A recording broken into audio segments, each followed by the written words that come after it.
नमस्कार दोस्तों।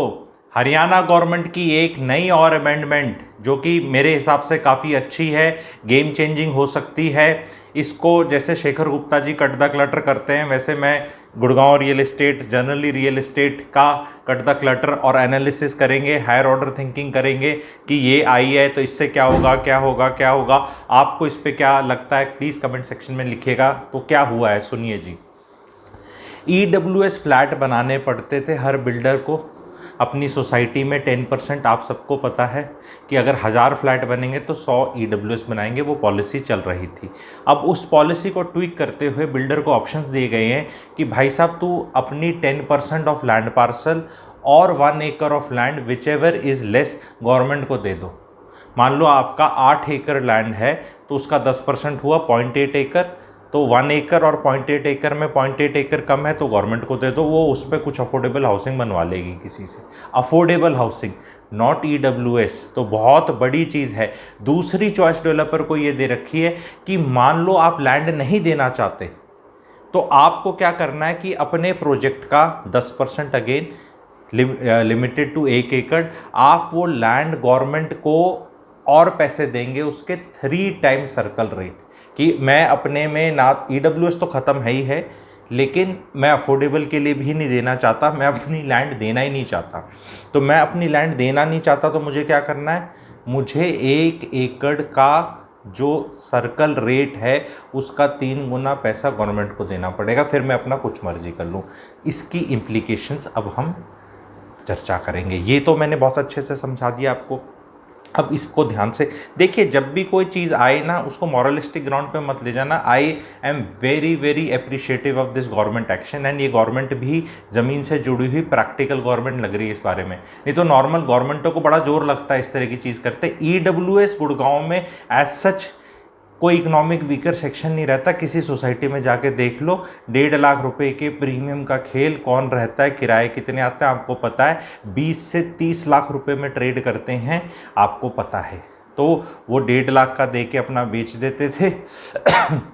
इसके इम्प्लीकेशन सब सुनो, ठीक है, कि अब EWS is no longer the lowest place to stay, now it becomes affordable housing. मैं ये अपने वेबिनार्स में, पिछले वीडियोस में ये चीज़ कवर करता था। बहुत लोगों को दुख हो जाता था कि अरे अफोर्डेबल हाउसिंग हो, तुम एकदम गरीबों के लिए बोल रहे हो।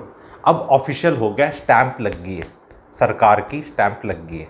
अब अफोर्डेबल हाउसिंग से नीचे लीगल वे में, इलीगल तो वैसे भी गवर्नमेंट बनने नहीं दे रही, लेकिन लीगल वे में जहाँ रजिस्ट्री हो जाए, पावर ऑफ अटॉर्नी नहीं, जहाँ पानी बिजली के कनेक्शन है और होम लोन मिल जाता है, तो वो अब अफोर्डेबल हाउसिंग होगी। मैं लोगों को पहले ही कहता था कि जो आज एल्टो चला रहा है 5 साल बाद वो एल्टो नहीं चलाएगा, 5 साल बाद एल्टो चलाएगा जो साइकिल चला रहा है या मोटरसाइकिल चला रहा है। तो उसी तरह ये माइग्रेशन अप की तरफ हुआ है। अब मैं जो बड़े बिल्डर्स के रेट देख रहा था, मुझे जो जानकारी है आगे 2-3 महीने के लॉन्चेस में, वो बहुत बड़े हुए दिख रहे थे एंड मुझे विश्वास नहीं हो रहा था कि रेट क्यों बढ़ा रहे हैं। पर ऑफकोर्स बिल्डर्स को भी आइडिया होता है कि भी पॉलिसी किस तरफ आ सकती है, तो अब उनकी कॉस्ट तो बढ़ेगी। अब जैसे जो प्रीमियम फ्लैट निकालते हैं 2.5 करोड़ 3 करोड़, अब वो मेरे हिसाब से लैंड खरीद लेंगे। हाँ, किसी की चोंच निकली पड़ी है छोटी और वहाँ से कोई एक्सेस रोड है तो वो गवर्नमेंट को दे देंगे। तो दीनदयाल वाले जो प्रोजेक्ट्स आएंगे, आपके दीनदयाल वाले जो प्रोजेक्ट्स हैं, उनमें तो दीनदयाल वाले तो गवर्नमेंट को दे देंगे मेरे हिसाब से, ठीक है। एंड जो बहुत प्रीमियम वाले हैं, AC 2 टियर और AC 1 टियर जो मैं बोलता हूँ, जो 1.5, 2, 2.5, 3, 4, 5 करोड़ के फ्लैट्स होते हैं, वहाँ पर अब बिल्डर लैंड ले लेगा और जो भी उसको FAR मिलेगा, क्योंकि अब वो EWS नहीं बना रहा, क्योंकि टोटल FAR तो लिमिटेड है कि भी अगर 1 लाख स्क्वायर फीट बन सकता है तो 1 लाख स्क्वायर फीट ही बन सकता है। अगर उसमें मान लो 25,000 स्क्वायर फीट EWS के अंदर जा रहा था तो अब वो नहीं जाना, वो नॉर्मल बेच सकता है। तो अब उसको कितना फ़ायदा नुकसान हो रहा है वो कैलकुलेशन चर्चा का विषय रहेगा।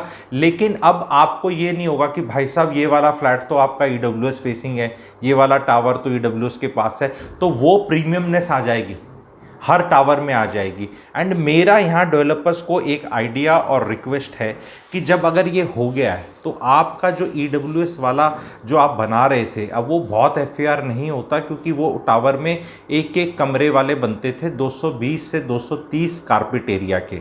एक कमरा बड़ा सा, एक छुटकू सी किचन, एक बाथरूम और छुटकू सी बालकनी, ये होता था। तो मेरे को बिल्डर्स को एक आइडिया और सजेशन है कि इन दो को कंबाइन करके स्टूडियो अपार्टमेंट या एक अफोर्डेबल हाउसिंग टाइप वाला चीज़ बना दो, लेकिन उसका प्राइस कर दो 50 लाख। साइज़ की बात कर रहा हूँ मैं, क्योंकि आपका बहुत अच्छा बिकेगा, मार्केट में बहुत अच्छी डिमांड है। वाई दिस 45-50 लाख की ब्रैकेट मैं चाहता हूँ, क्योंकि पूरे गुड़गांव मार्केट में this price segment is missing. We have got affordable housing at 25, 26, 27, 28 lakh. Suddenly the Deen Dayals have gone to 85, 90 lakh, 95 lakh and touched 1 crore. So वो दीनदयाल आया था 65 लाख के आसपास आया था, 2 BHK जैसे सेक्टर 89 वगैरह में आए थे। वो भाई साहब अब 85 के हो चुके हैं। अब उसमें आप वो 80 लाख एस्ट्रिक्स में प्लस GST पोजीशन चार्जेस भी लगाओगे तो वो जो थे छोटे वाले वो अब भाई साहब 85 लाख हो गए। तो suddenly when you go to Gurgaon market you have got something 28 lakh and then it is 75 lakh से तो डेफिनेटली ऊपर है, कहीं मर्जी चले जाओ। इवन सोना में भी जो नए आने वाले हैं दीनदयाल वाले, वो आएंगे 80 लाख के आसपास, ठीक है। तो ये 80-85 लाख की सेगमेंट है और ये 28 की। Suddenly there is nothing in 45, 50, 55। अगर यहाँ पर एक यंग कपल रह सकता है, 2 बैचलर्स जिनकी अच्छी तनख्वाह है रह सकते हैं, जो प्रीमियम में रहना चाहते हैं, car parking, swimming pool, club house, पूरा बढ़िया लिफ्ट एंड सारी बढ़िया फैसिलिटीज़, उसके अंदर कहीं वो जो फिनिशिंग है वो एकदम A1 है, साइज छोटा है, तो वो सेगमेंट 45 to 55 लाख का एज ए प्रोडक्ट अगर है तो मेरे ख्याल से it will do very well, because 45 lakh is that classical affordable housing की definition by government of India. तो उसको 45 लाख से ऊपर कर दो, 45 से 55 lakh, this is something which is there.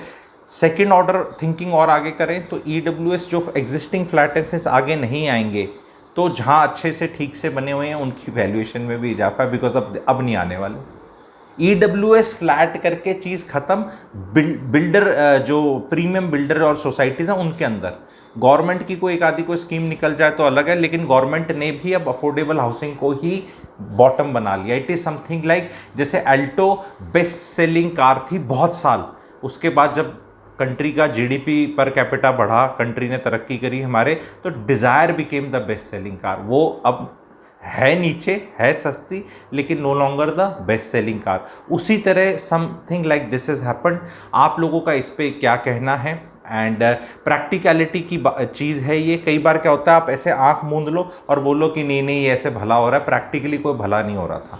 It is much better for a actual poor person because that to be given some subsidy, to be given some cash benefits, to be given loan at a lower rate so that wherever he is staying he stays in a proper place and वहाँ पर government उसको subsidy दे दे अपना कुछ बनाने की और उसको help करने की। बाकी अगर अफोर्डेबल हाउसिंग जो अब ये 1 एकड़ टाइप में आएगी, ठीक है, तो हो सकता है यहाँ और छोटे फ्लैट्स आ जाएं 1 BHK टाइप। यहाँ में भी अब 3 BHK टाइप नहीं आएंगे, तो उससे जो एग्जिस्टिंग 3 BHK वाला और जो एग्जिस्टिंग 5 एकड़ वाली हैं उनकी वैल्यूएशंस में भी इजाफा होगा, क्योंकि ये एक अलग तरह का प्रोडक्ट आएगा। आई एम सीइंग हेयर, जो ये मेरा मानना, मेरा एनालिसिस है कि जब गवर्नमेंट यहाँ इसको EWS का ठप्पा हटा रही है, बिकॉज EWS के ठप्पे पे जो एक्चुअल गरीब भी है ना वो भी वो ठप्पा नहीं चाहता। नैनो कार का ना चलने का रीज़न ही ये था क्योंकि वो बनाई ही गरीबों की कार की थी। Nobody wants to be associated with गरीब और गरीबी।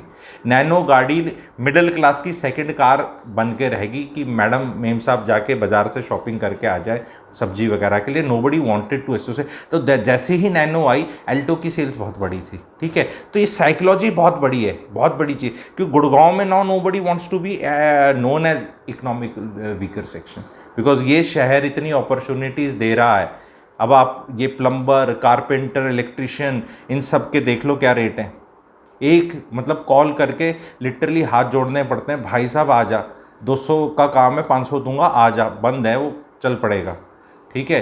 तो कैपेसिटर चेंज करने के मतलब घर में आने के जैसे होता है ना, गाड़ी का बोनट खोलने के कोई 1000 रुपये ले लेता है, that is the minimum rate. तो आजकल प्लम्बर और ये जो भी घर में आते हैं मतलब 500 बोलोगे तो आ जाएगा आज, नहीं तो उसको भी पता है काम 100-150 का, हद मारे 200 मांग सकता है, 250 मांग सकता है। तो this phenomena is taking place and this is doing value migration and value chain में ये ऊपर जा रहा है। तो ये बहुत बड़ा डेवलपमेंट है और भी इसमें थिंकिंग होगी, लेकिन जो जितना मैं अभी एक वीडियो के माध्यम से बता सकता हूँ मैं बता रहा हूँ। टॉप ब्रांड्स वाले जो हैं, एक्स्ट्रा लग्जरी वाले हैं, उनको अब वो नहीं बनाना पड़ेगा, वो अपनी प्राइसिंग आराम से 2000 रुपये स्क्वायर फीट बढ़ा सकते हैं। वैसे भी बढ़ानी थी उन्हें अलग रीज़न से, अब ये रीज़न भी कंट्रीब्यूटरी है। तो this single reason is contributory in price में ऊपर जाने के लिए close to 7 to 9% I can tell. ये सिर्फ ये डिसीजन कि उनके, क्योंकि आप प्रोजेक्ट में आप ये देखो उनको काफ़ी वायबिलिटी मिल जाएगी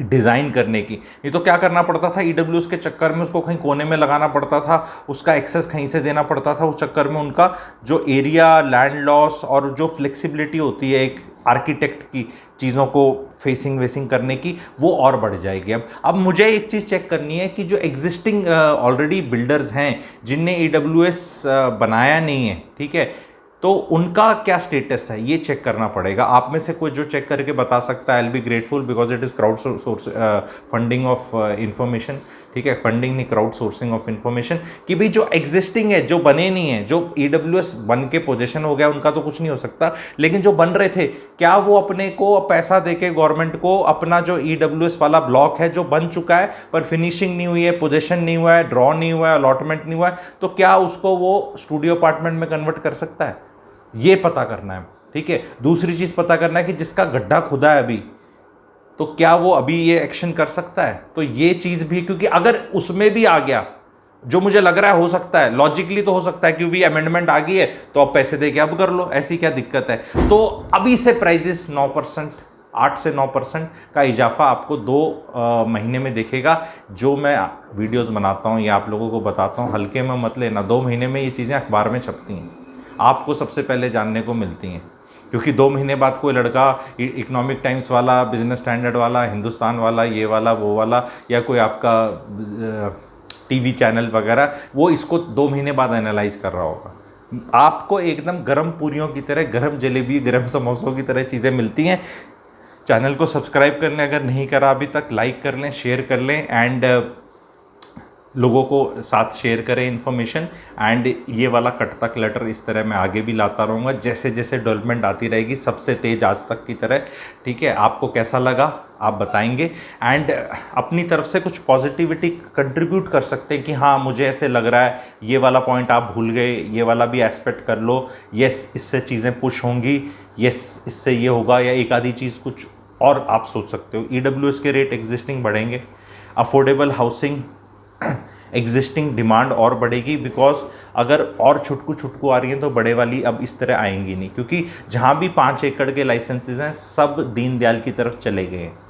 जहाँ 5 एकड़ के लाइसेंस थे, 2, 3, 4 लाइसेंस लगे हैं इस साल और कुछ नहीं लगे। और जहाँ भी लैंड पार्सल अब 5 एकड़ है, वो 5 एकड़ land parcel is going for Deendayal. And जो लोग अफोर्डेबल हाउसिंग में आज रहने की सोच रहे थे, वहाँ पर एक आने वाले टाइम में ऐसी एंट्री आएगी 4-5 साल में कि आपको दीनदयाल की तरफ जाना पड़ेगा। तो इससे दीनदयाल के रेट भी बढ़ते मुझे दिख रहे हैं, क्योंकि जो कंफर्टेबल हो गया था कि हाँ मैं तो यहाँ रह रहा हूँ, मैं अफोर्डेबल हाउसिंग हूँ, मैंने ले लिया मेरी कार, और ये suddenly you will realize the tenants coming from a strata of society where you will feel कि यार ये क्या हुआ, मैं तो यहाँ कंफर्टेबल फील नहीं कर रहा।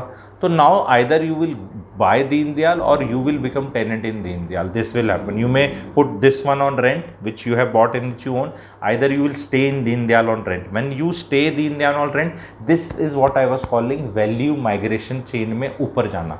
इस पे कभी एक और डिटेल डेटा के साथ बना दूंगा मैं, पर this is how it is happening कि शहर के अंदर ही जैसे 2nd क्लास 3rd क्लास में चला गया, 3rd 4th में चला गया बच्चा, 4th 5th में चला गया, वो अपने आप होता रहता है ना, नेचुरल कोर्स, एक साल में क्लास बढ़ती रहती है। तो वैसा ही कुछ फिनोमेना यहाँ स्टार्ट हो रहा है, और गवर्नमेंट ने ईडब्ल्यूएस का दुकान अब बंद कर दी है। प्लीज़ शेयर करना, थैंक यू।